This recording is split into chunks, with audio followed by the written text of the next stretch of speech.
Police are trying something in Los Angeles. Do you think this would work in the Coachella Valley?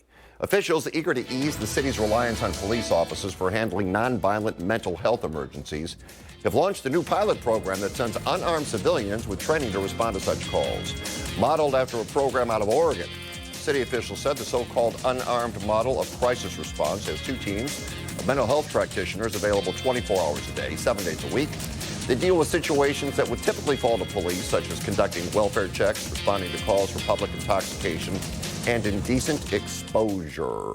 Doug, you're up first this time. What do you think of this idea? It's a real quandary. You know, last year, 2023 in Los Angeles, the LAPD shot 19 times at incidences that dealt with behavioral emergencies or crisis. That's tragic. The dilemma is, do we send untrained, armed individuals to diffuse this type of situation, or do we send a trained but unarmed person and hope it doesn't escalate? I would hope for the latter. Jamie? Well, we all know that the police is inundated with calls, 911 calls and instances. The issue is mental health, and it's unfortunate. I personally had to call for a welfare check on a family member, and I actually felt bad.